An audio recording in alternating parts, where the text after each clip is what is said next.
ओम शांति। अॼु जी मुंहिंजी तारीख़ आहे 20/8/2025। अॼु मिठा मिठा बाप दादा चवनि था, मीठे मीठे ॿार ज्ञान खे बुद्धि में धारण करे आपस में मिली करे क्लास हलायो, पंहिंजो ॿियनि जो कल्याण करे सची कमाई कंदा रहो। ज्ञान खे बुद्धि में धारण करे क्लास हलायो, पंहिंजो ॿियनि जो कल्याण करे सची कमाई कंदा रहो। कृष्णा, तव्हां ॿारनि में कहिड़ो अहंकार कॾहिं बि न अचिणो खपे। उत्तर आहे, कई ॿारनि में अहंकार ईंदो आहे कि नंढी नंढी बालिकायूं असांखे छा सम्झाईंदियूं। वॾी भेण वई त रूठी करे क्लास में अचणु बंदि करे ॾींदा आहिनि। इहा आहे माया जो विघ्न। बाबा चईंदा आहिनि, ॿार तव्हां ॿुधाइण वारी टीचर जे नाम रूप खे न ॾिसो, बाप जी याद में रही मुरली ॿुधो, अहंकार न ईंदो। ओम शांति। बाप वेही ॿारनि खे सम्झाईंदा आहिनि।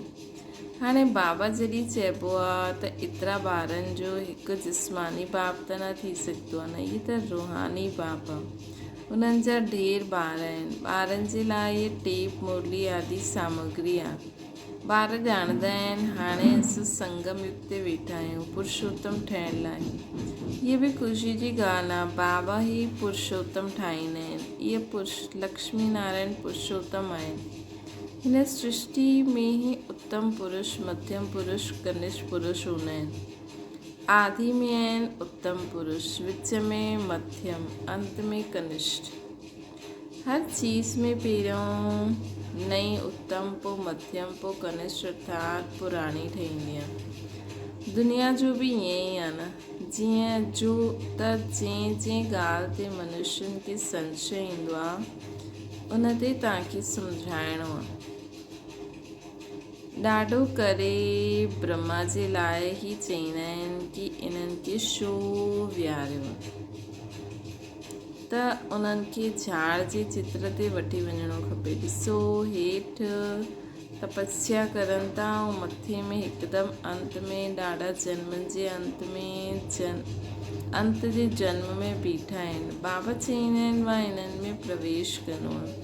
इहे ॻाल्हियूं सम्झाइण वारो अक़लमंद खपे। हिकु बि बेअक़ल निकिरंदो त सभई बीके जो नाम बदनाम थी वेंदो।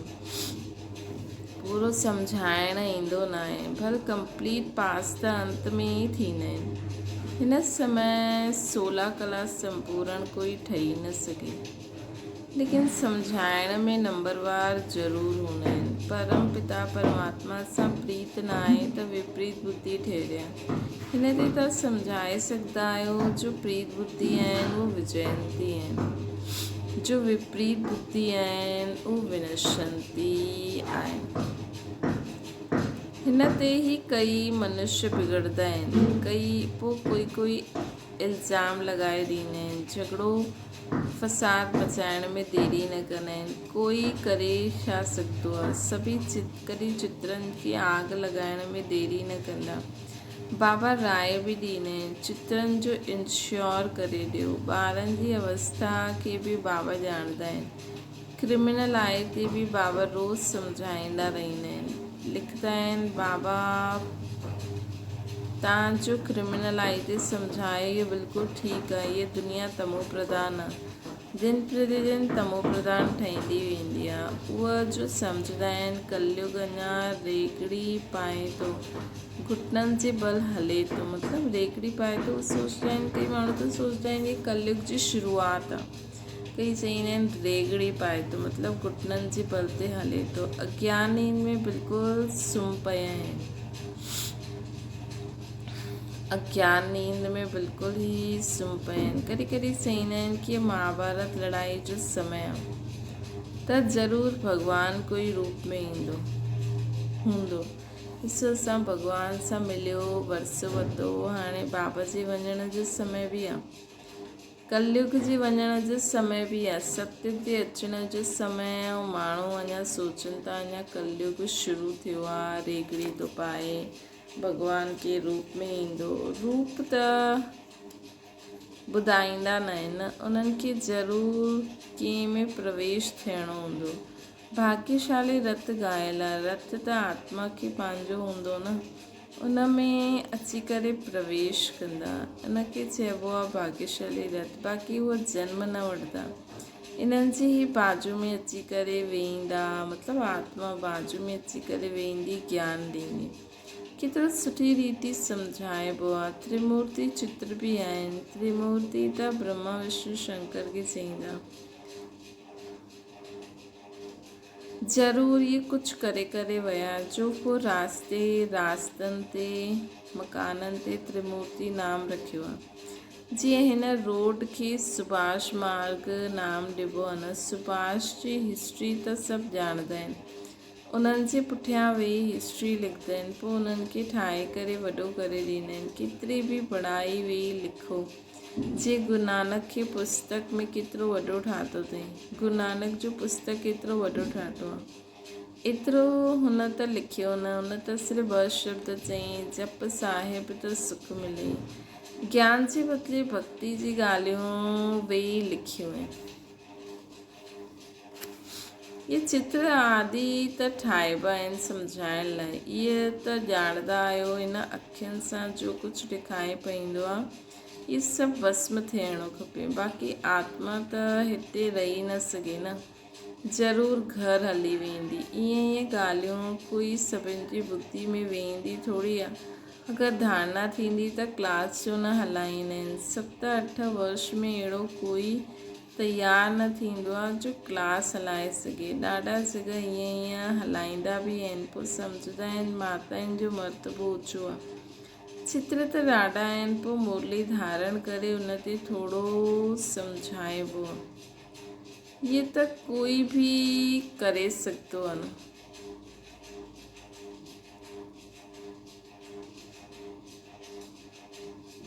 ॾाढो सहज आहे, इहे त कोई बि करे सघंदो आहे, ॾाढो सहज आहे। पोइ पतो न छो ब्रह्मणी जी मांगनी कंदा आहिनि। ब्रह्मणी किथे वई त बसि रुठी करे वेही रहंदा, क्लास में न ईंदा, आपस में खिटखिट थी वेंदी। मुरली त कोई बि वेही ॿुधाए सघंदो आहे, चईंदा फुर्सत न आहे। इहे त पंहिंजो बि कल्याण करिणो आहे, त ॿियनि जो बि कल्याण करिणो आहे। ॾाढो भारी कमाई आहे न, सची कमाई कराइणी आहे, जो मनुष्य खे हीरे जहिड़ो जीवन ठही वञे। स्वर्ग में सभु वेंदा न, हुते त सदैव सुखी रहंदा।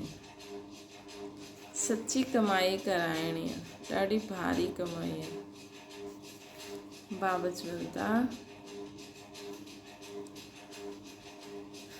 ईअं क्लास करायो,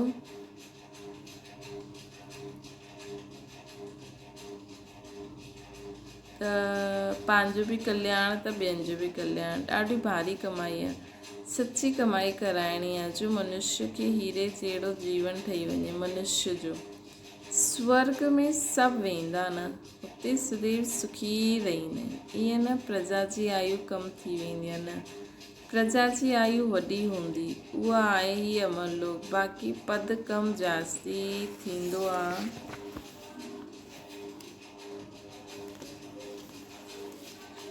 त कोई बि टॉपिक ते तव्हांखे बि क्लास कराइणी आहे। ईअं छो चईंदा आहियो सुठी ब्रह्मणी खपे, आपस में क्लास हलाए सघंदा आहियो। रड़ियूं न मारणियूं आहिनि। कोई खे अहंकार अची वेंदो आहे। इहे नंढी नंढी बालकियूं छा सम्झाईंदियूं। माया ते विघ्न बि ॾाढा ईंदा आहिनि, माया जे विघ्न बि ॾाढा ईंदा आहिनि, बुद्धि में न वेंदो आहे न।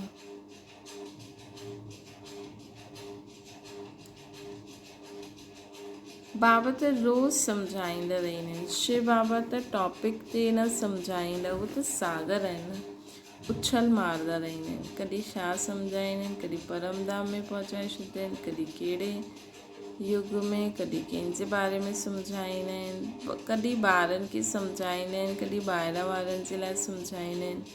मुरली त सभिनि जे लाइ आहे। अक्षर न ॼाणंदा त सिखणो खपे, पंहिंजी उन्नति जे लाइ पुरुषार्थ करणो खपे, पंहिंजो बि ऐं ॿियनि जो बि कल्याण करिणो आहे। इहा बाप बि ॿुधाए सघंदा आहिनि, परंतु ॿारनि जो बुद्धि योग शिव बाबा तरफ़ रहे इन करे चईंदा आहिनि हमेशह सम्झो शिव बाबा ॿुधाईंदा आहिनि शिव बाबा खे यादि करो। शिव बाबा परम धाम खां आया आहिनि, मुरली ॿुधाइनि था। ये ब्रह्मा त परम धाम खां न अची करे ॿुधाईंदा न, सम्झो शिव बाबा हिन तन में अची करे असांखे मुरली ॿुधाइनि था। ये बुद्धि में यादि रहणो खपे।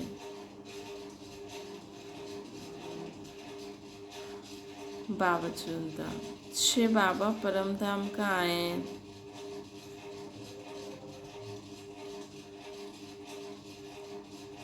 मुरली ॿुधाइनि था। इहे ब्रह्मा त परम धाम सां न अची करे ॿुधाईंदा न, सम्झो शिव बाबा हिन तन में अची करे मुरली ॿुधाइनि था। ये बुद्धि सां यादि, बुद्धि में यादि रहणो खपे। ब्रह्मा परम धाम खां न ॿुधाईंदा आहिनि अची करे, शिव बाबा ब्रह्मा बाबा जे तन में अची करे मुरली ॿुधाईंदा आहिनि। यथार्थ रीति ये बुद्धि में रहे त यादि जी यात्रा रहंदी, परंतु हिते वेठे बि ॾाढनि जो बुद्धि योग हेॾे होॾे हली वेंदो आहे। हिते त तव्हां यात्रा ते सुठी रीति रही सघंदा आहियो, न त गांव आदि यादि ईंदो, घर बार यादि ईंदो, बुद्धि में ये यादि रहंदो आहे। शिव बाबा असांखे इन में वेही पढ़ाईंदा आहिनि, बुद्धि में यादि रहंदो आहे। शिव बाबा असांखे इन्हनि में वेही पढ़ाईंदा आहिनि। असां शिव बाबा जी यादि में मुरली ॿुधूं था, पोइ बुद्धि योग काॾे भॼी वियो, ॿुधूं पिया पोइ बुद्धि योग काॾे भॼी वियो। इहे ॾाढनि जो बुद्धि योग हली वेंदो आहे। हिते त यादि जी यात्रा सुठी रही सघंदी आहे। सम्झंदा आहियो शिव बाबा परम धाम खां आया आहिनि। ॿाहिरि गावड़ा आदि में रहण वारनि में सां इहे ख़्यालु न रहंदो, ॿाहिरि गांव आदि में रहण सां इहे ख़्यालु न रहंदो। कोई सम्झंदा आहिनि शिव बाबा जी मुरली हिन कननि सां ॿुधूं था, पोइ ॿुधाइण वारे जे नाम रूप यादि न रहे। जॾहिं कोई बि टीचर ॿुधाईंदी आहे त कोई ईअं सम्झंदो आहे कि असां शिव बाबा जी मुरली हिन कननि सां ॿुधूं था। ये ज्ञान सॼो अंदरि जो आहे, अंदरि में ख़्यालु रहे शिव बाबा जी मुरली असां ॿुधूं था। हीअ न फलानी भेण ॿुधाए थी, शिव बाबा जी मुरली ॿुधूं था। इहे बि यादि में रहण जी युक्तियूं आहिनि। ईअं न कि जेतिरो समय असां मुरली ॿुधंदा आहियूं यादि में आहियूं, न। बाबा चईंदा आहिनि ॾाढनि जी बुद्धि किथे किथे ॿाहिरि में हली वेंदी आहे, खेती बाड़ी आदि यादि ईंदी आहे। बुद्धि योग काॾे ॿाहिरि भटकणो न खपे। शिव बाबा खे यादि करण में कोई तकलीफ़ थोरी आहे, परंतु माया यादि करणु न ॾींदी आहे। सॼो समय शिव बाबा जी यादि रही न सघंदी आहे, ॿिया ख़्यालात अची वेंदा आहिनि। नंबरवार पुरुषार्थ अनुसार जो ॾाढा नज़दीक वारा हूंदा उन्हनि जी बुद्धि में सुठी रीति वेंदी हर ॻाल्हि। सभु थोरी 8 जी माला में अची सघंदा। ज्ञान योग दैवी गुण इहे सभु पंहिंजे में ॾिसणा आहिनि। असां में कोई अवगुण त न आहे, माया जे वश कोई विक्रम त न थींदो आहे। कोई ॾाढा लालची ठही वेंदा आहिनि, लालच जो भूत बि हूंदो आहे न। त माया जी प्रवेशता अहिड़ी हूंदी आहे जो बुख कंदा रहंदा आहिनि, खाऊं पेट में बलाऊं। कोई में खाइण जी ॾाढी आसक्ति हूंदी आहे, खाइण बि क़ाइदे अनुसार हुजणो खपे। ढेर ॿार आहिनि, हाणे ॾाढा ॿार ठहींदा आहिनि, केतिरा ब्राह्मण ब्राह्मणियूं ठहींदियूं आहिनि। ॿारनि खे बि चइबो आहे तव्हां ब्राह्मण ठही वियो, मतिलबु भाइनि खे, माताउनि खे अॻियां रखिबो आहे न, मतिलबु भाइनि में बि त आत्मा ई ॿुधाईंदी न हुननि जी। त बाबा त आत्माउनि खे शिक्षा ॾींदा आहिनि, त भाइनि खे बि बाबा चईंदा आहिनि कि तव्हां ब्राह्मण ठही वियो। शिव शक्ति भारत माता जी जय। बाप चईंदा आहिनि पंहिंजी खे आत्मा सम्झो, बाप खे यादि करो, सुदर्शन चक्र फिराईंदा रहो। सुदर्शन चक्रधारी तव्हां ब्रह्मण आहियो न, इहे ॻाल्हियूं नयो कोई अचे त सम्झी न सघे। तव्हां आहियो सर्वोत्तम ब्रह्मा मुख वंशावली ब्रह्मण कुलभूषण सुदर्शन चक्रधारी। नयो कोई ॿुधे त चईंदा सुदर्शन चक्र त विष्णु खे आहे, पोइ इन्हनि सभिनि खे चईंदा रहंदा आहिनि, मञदा न, हिन करे नए नए खे सभा में अलाउ न आहे, सम्झी न सघंदा। कोई पोइ बिगड़ी बि वेंदा आहिनि। छा असां बेसमझ आहियूं जो अचणु न ॾींदा आहियूं? छो जी ॿियनि सत्संगनि में त ईअं कोई बि वञी सघंदो आहे न, हुते त शास्त्रनि जी ॻाल्हियूं ॿुधाईंदा आहिनि, उहो ॿुधणु हर हिक जो हक़ु आहे। हिते त संभाल रखणी पवंदी आहे, है न, हिते त संभाल रखणी पवंदी आहे। ई ईश्वर ज्ञान बुद्धि में न वेंदो त बिगड़ी पवंदा आहिनि। चित्रनि जी बि संभाल रखणी पवंदी आहे न।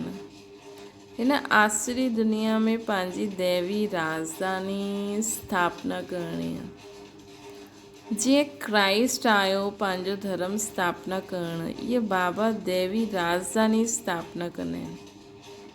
इन में हिंसा जी त कोई ॻाल्हि ई न आहे। तव्हां न काम कटारी जी न स्थूल हिंसा करे सघंदा आहियो, है न। हिन में हिंसा जी त कोई ॻाल्हि ई न आहे। हिते त सभु बुद्धि सां सभु कुझु कमु थिए थो।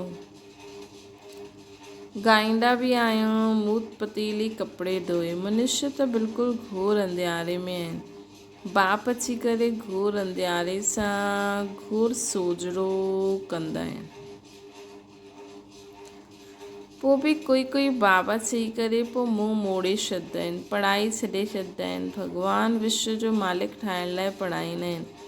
अहिड़ी पढ़ाई खे कोई छॾे ॾिए त उनखे छा चईंदासीं? महामूर्ख, केतिरो ज़बरदस्त खज़ानो मिलंदो आहे। अहिड़े बाप खे थोरी कॾहिं छॾिणो खपे। हिकु गीत बि आहे न, तव्हां प्यार करो या ठुकरायो, असां तव्हांजो दर कॾहिं न छॾंदासीं। बाप आया ई आहिनि बेहद जी बादशाही ॾियणु, छॾण जी त ॻाल्हि ई न आहे। हा, लक्षण सुठा धारण करणा आहिनि।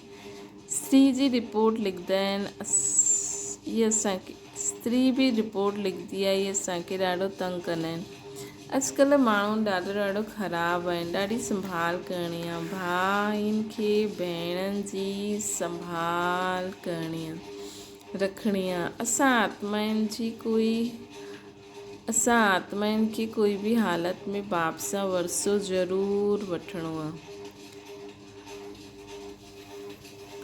बाप खे छॾण सां वरसो खलास थी वेंदो। निश्चय बुद्धि विजयंती संशय बुद्धि विनशंती।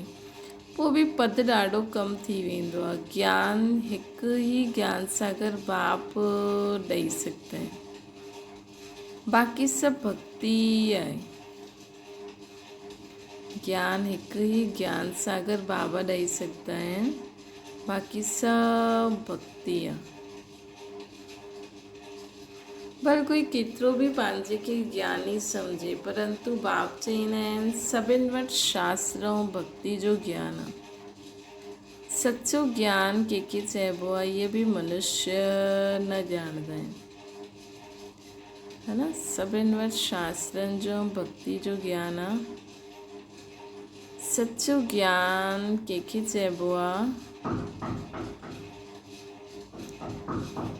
इहे मनुष्य बि न ॼाणंदा आहिनि।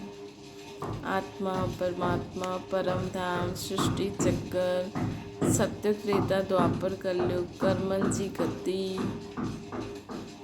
अच्छा, मीठी सिकिल ते ॿारनि प्रति माता पिता बाप दादा जो यादि प्यार और गुड मॉर्निंग। रूहानी बाप जी सभिनि रूहानी ॿारनि खे नमस्ते।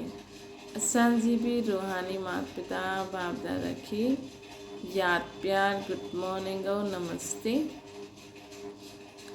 धारणा जे लाइ मुख्य सार ध्यान रखणो आहे कि मुरली ॿुधंदे समय बुद्धि योग ॿाहिरि भटकणो न खपे। सदा स्मृति रहे असां शिव बाबा जा महावाक्य ॿुधूं था।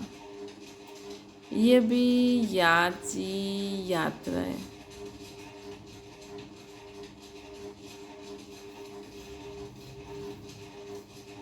पंहिंजे पाण खे ॾिसणो आहे कि असां में ये ज्ञान योग ऐं दैवी गुण आहिनि। लालच जो भूत त न आहे। माया जे वश कोई विक्रम त न कंदा आहियूं, न थींदो आहे। वरदाना निमित भाव जी स्मृति सां हलचल खे समाप्त करण वारा सदा अचल अडोल भव। निमित भाव सां अनेक प्रकार जा मापन ऐं मुंहिंजोपन सहज ख़त्म थी वेंदो आहे। ये स्मृति सर्व प्रकार जी हलचल सां छुड़ाए करे अचल अडोल स्थिति जो अनुभव कराईंदी। निमित भाव ये स्मृति सर्व प्रकार जी हलचल सां छुड़ाए करे अचल अडोल स्थिति जी अनुभूति कराईंदी आहे। सेवा में मेहनत न करणी पवंदी आहे। छो जो निमित ठहिण सां बुद्धि में सदा यादि रहंदो आहे कि असांजो कंदासीं, असांखे ॾिसी सभु कंदा। सेवा जे निमित ठहिण अर्थात स्टेज ते अचणु। स्टेज तरफ़ स्वतः सभिनि जी नज़र वेंदी आहे। त ये स्मृति भी सेफ्टी जो साधन थी वेंदी आहे कि मां निमित आहियां। बाबा असांखे निमित ठाहियो अथई। स्लोगन आहे सर्व ॻाल्हियुनि सां न्यारो ठहो त परमात्मा बाप जे सहारे जो अनुभव थींदो। सर्व ॻाल्हियुनि सां न्यारो ठहो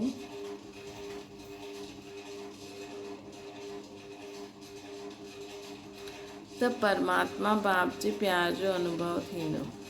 अव्यक्त इशारो वर्तमान समय भटकदी हुई आत्माउनि खे हिकु त शांति खपे, ॿियो रूहानी स्नेह खपे।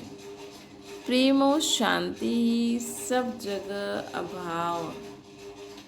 प्रेम और शांति जो ही सब जगह अभाव आहे। इन करे जो भी प्रोग्राम करो उन में पहिरियों बाप जे संबंध जे स्नेह जी महिमा करो। पोइ हुन आत्मा सां, हुन प्यार सां आत्माउनि जो संबंध जोड़ण खां पोइ कि परमात्मा केरु आहे, उन्हनि खे शांति जो अनुभव करायो। पहिरियों संबंध जुड़ायो, पोइ शांति जो अनुभव करायो। प्रेम स्वरूप और शांत स्वरूप ॿिन्हिनि जो बैलेंस हुजणो खपे। अच्छा, ओम शांति। बाबा खे यादि करो।